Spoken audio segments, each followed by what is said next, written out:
There exists a kind of presence that requires no words, no effort to impress, and no need to be loud. It is the presence of the void, the person who offers nothing, no emotion, no validation, no approval. He becomes a mirror for others, forcing them to interpret silence, to project their insecurities, and to fill the space he leaves behind. And in that process, he gains control, not by force, but by letting others collapse inward. This is Machiavelli's hidden law. Offer nothing, and others will give you everything. By embodying the void, you make people do the work.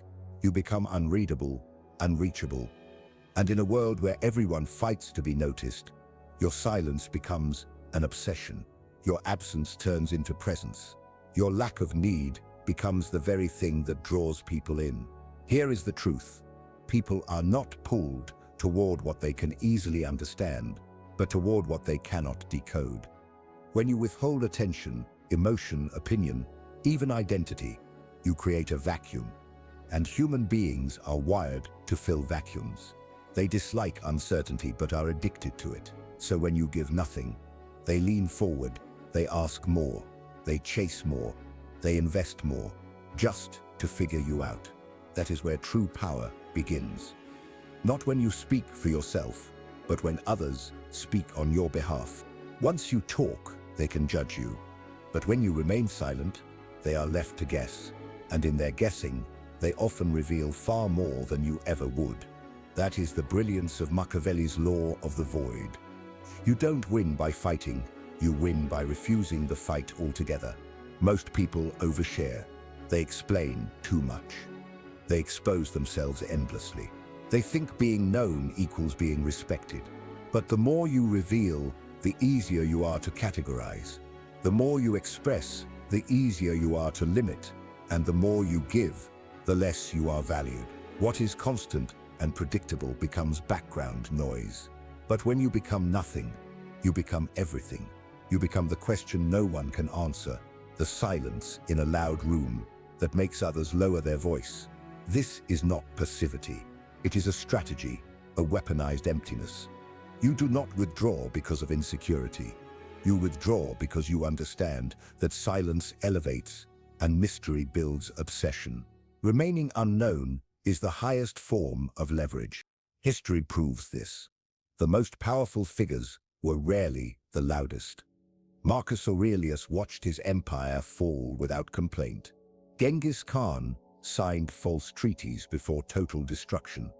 Machiavelli himself wrote in exile, quietly influencing, while silence amplified his reach. The ones who reveal the least often shape the most. Even nature shows this truth. A black hole consumes galaxies not by shining light, but by pulling it in. The ocean commands respect, not through noise, but through depth and mystery. Becoming the void means moving in the same way, calm, still, yet heavy with meaning. People sense it even if they cannot explain it. Detachment, restraint, self-possession, these make you magnetic. The most dangerous man is not the one who speaks, but the one who observes. Not the one who needs, but the one who requires nothing. He does not react, he does not seek, he does not perform. And because of that, everyone else becomes reactive, desperate to pull him in, yet he remains unmoved. And in that stillness, he controls the room. Understand this. The void compels confession. When you are silent, others talk more. When you are cold, they give warmth. When you withhold, they overshare. Each time they reveal themselves to fill your emptiness, they surrender leverage.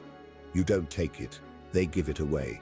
This is why you must resist the urge to be fully known. Do not rush to explain yourself. Do not fight to be understood.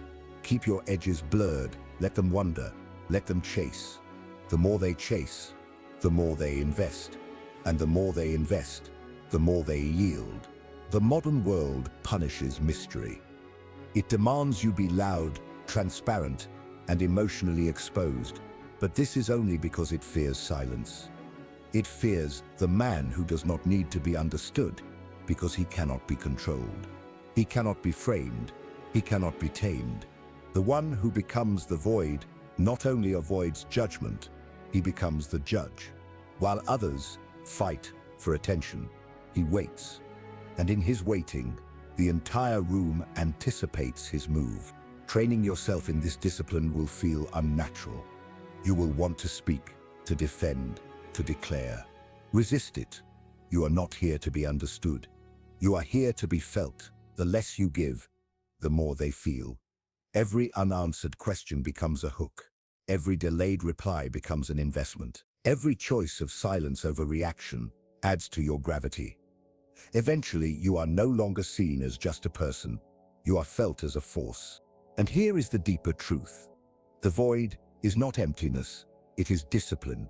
It is control. You feel deeply, but show little. You calculate before speaking. You pause before acting. You never reveal your hand until you have already secured the win. By doing so, you rise above emotional games. You become untouchable, not by fighting harder, but by refusing to play at all. When attacked, you offer nothing. When questioned, you offer nothing. When begged for validation, you offer nothing. Because the moment you give, you enter their frame, and your power dies in their hands. But when you remain the void, they must shape themselves around you. That is Machiavelli's law of the void.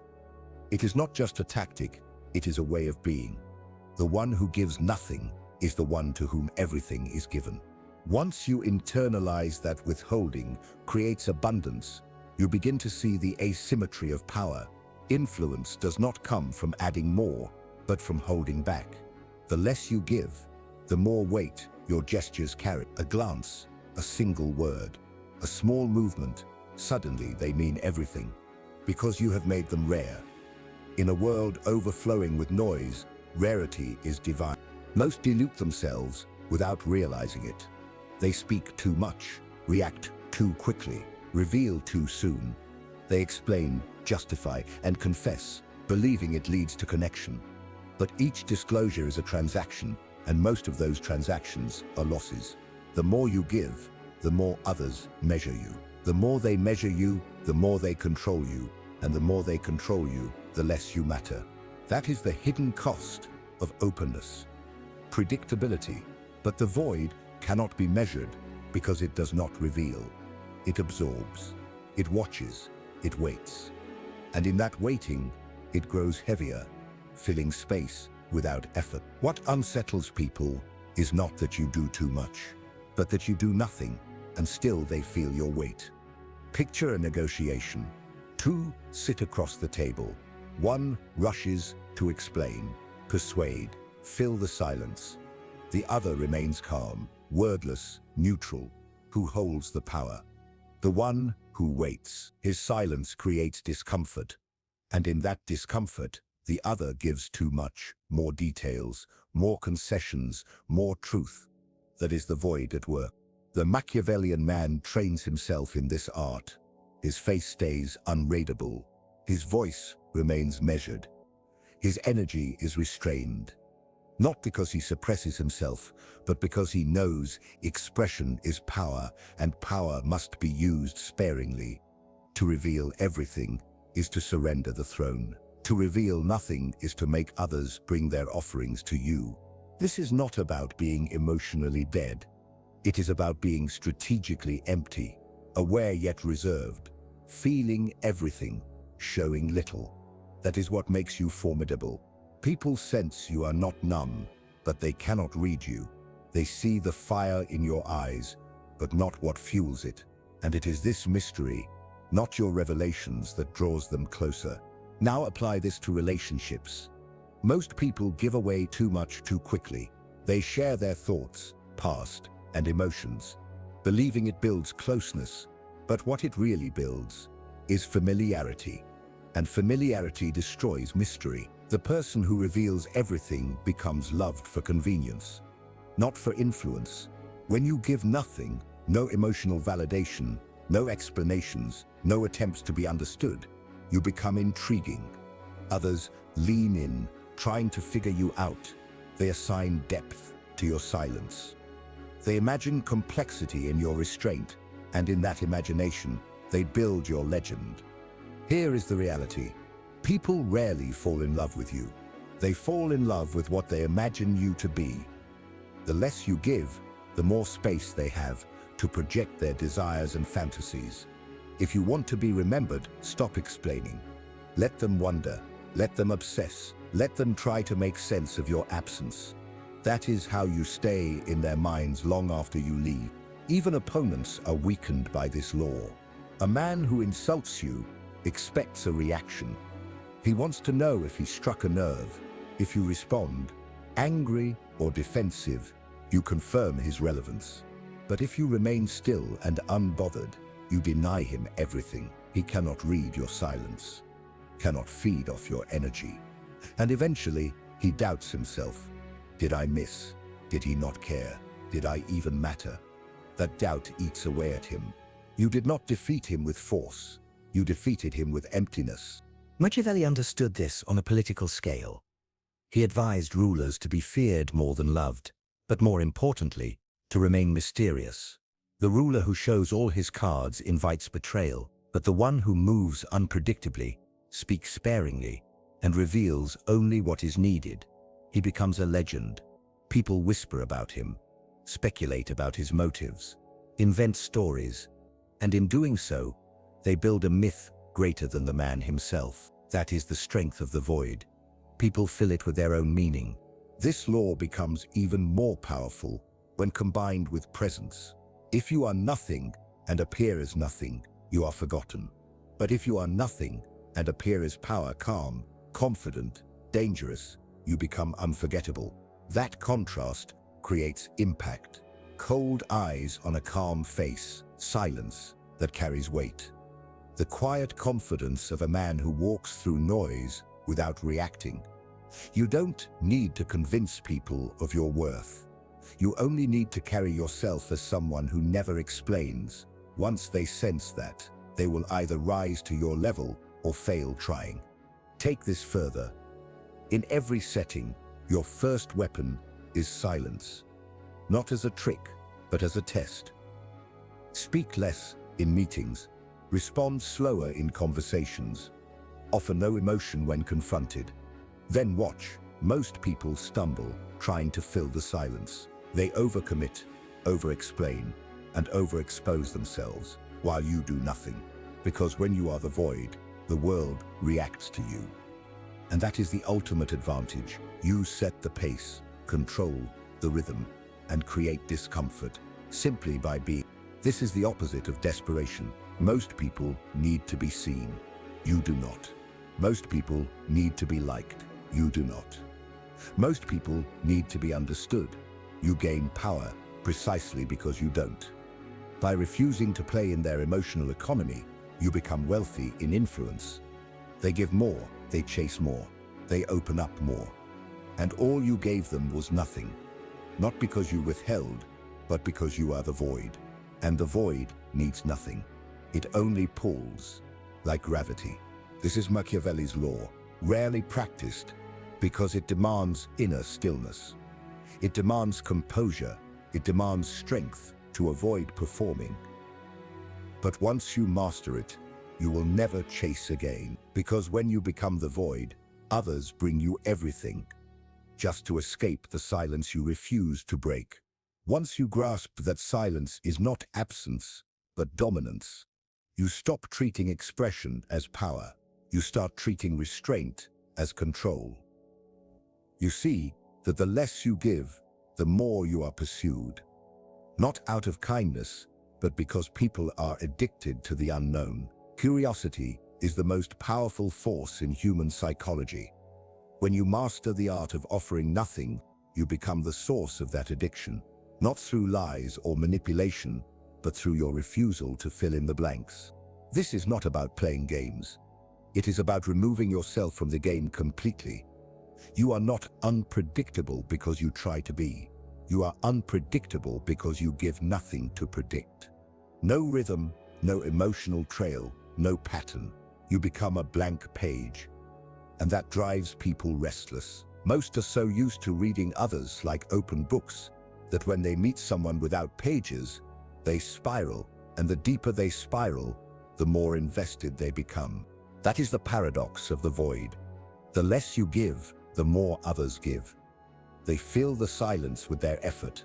They project their hopes, fears, and fantasies onto you.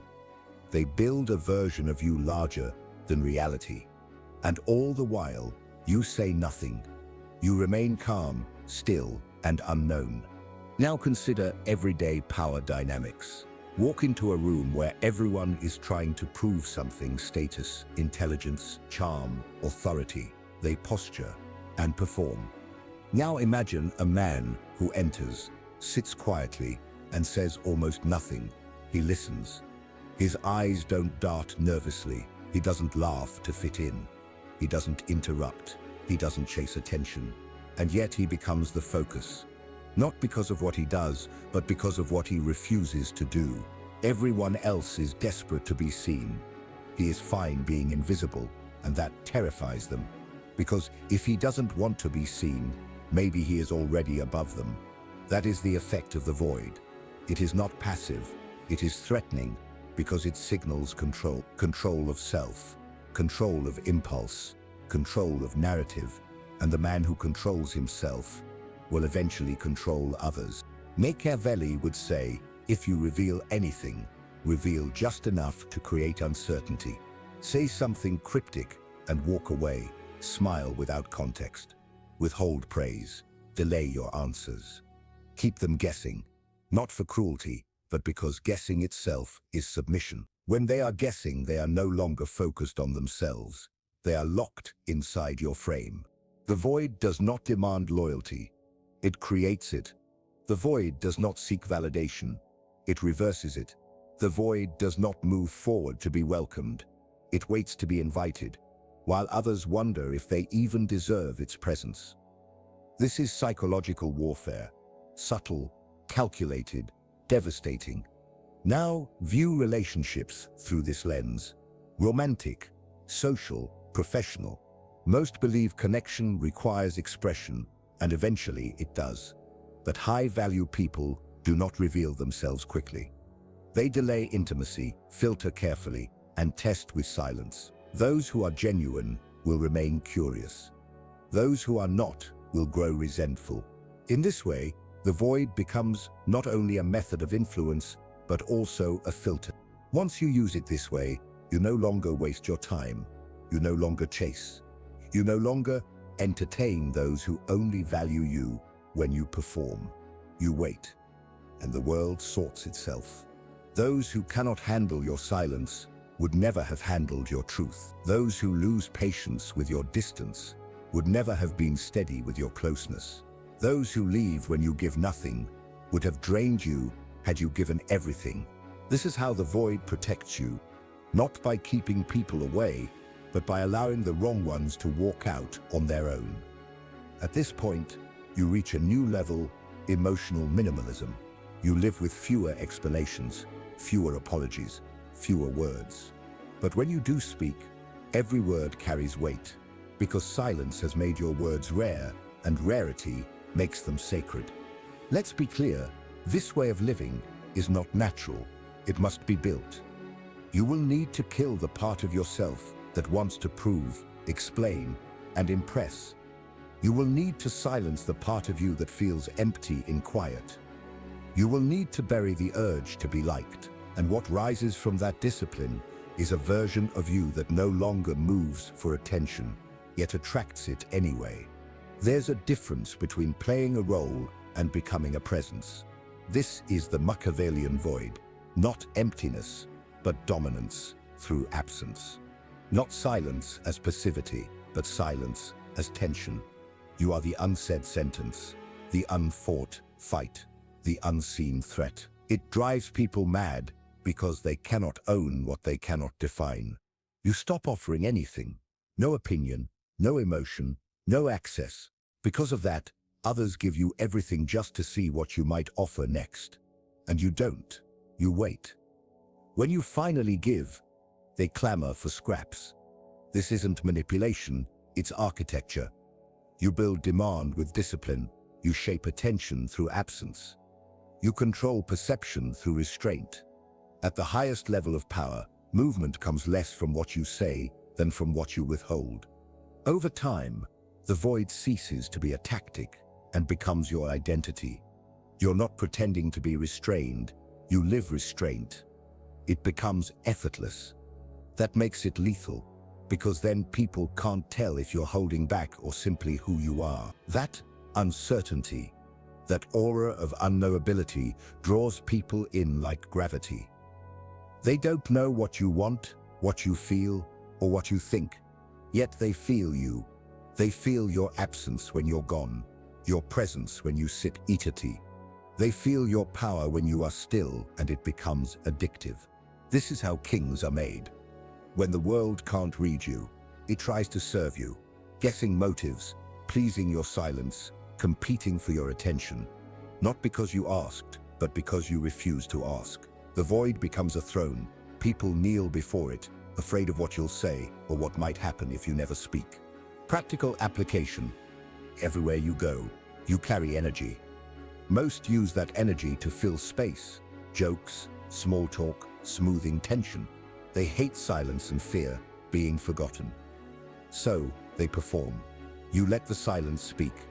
You let tension build.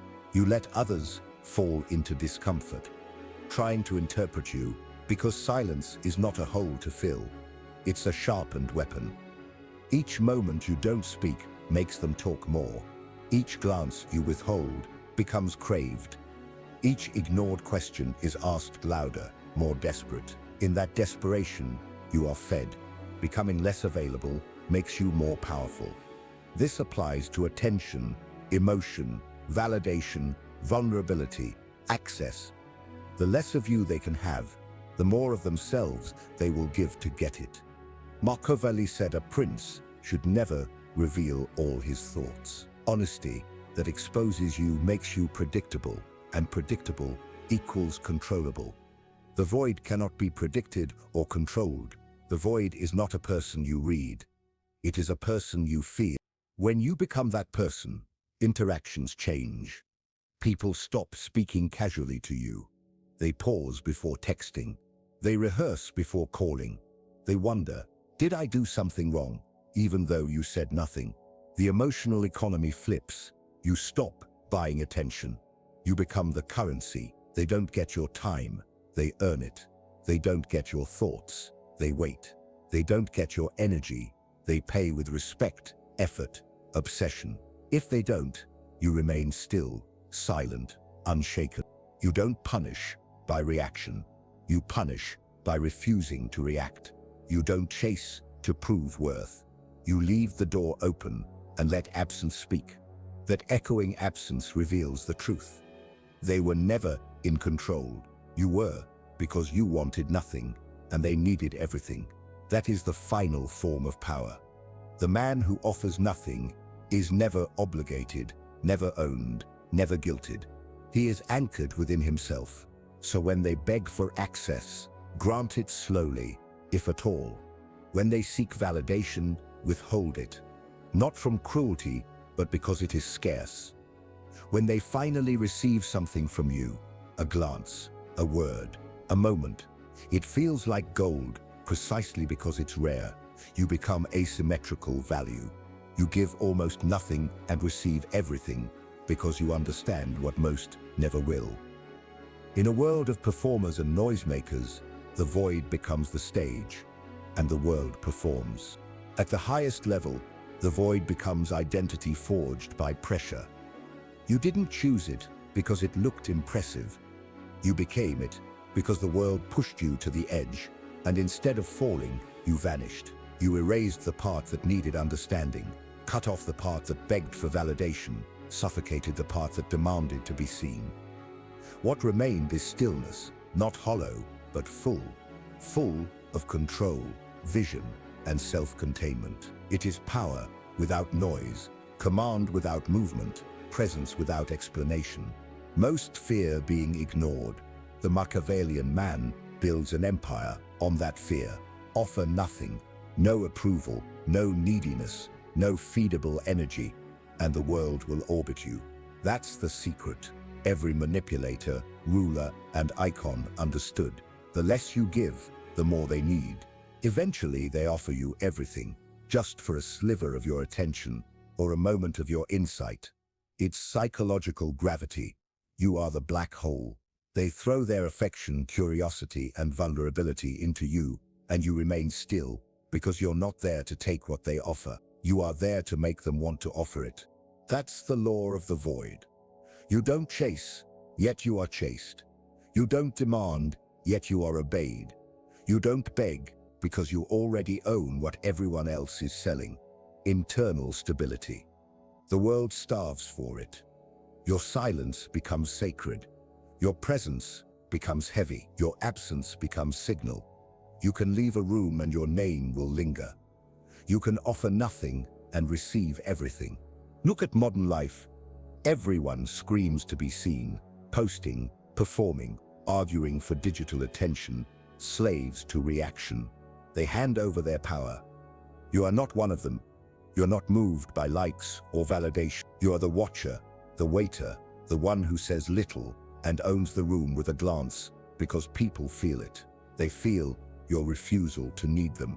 That refusal dominates more than speech, threat, or plea.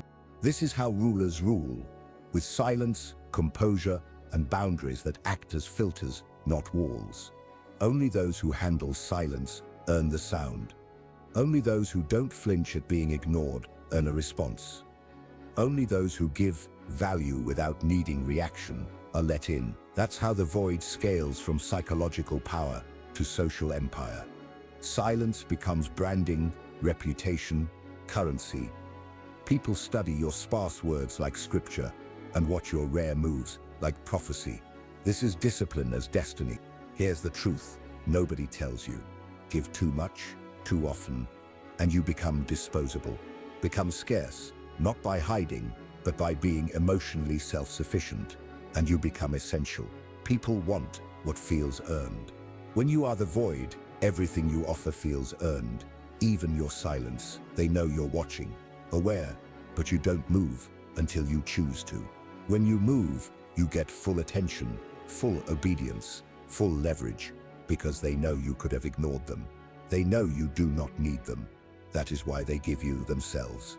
At the final layer, you become the unmovable object, not stubborn, but full of direction, presence, and power. In that fullness, you offer the world nothing, no explanation, no hunger, no desperation, and in return, they give everything they once withheld: respect, loyalty, obsession, obedience. You are the man who does not react, cannot be pulled, does not beg. You are the void, and the void always wins.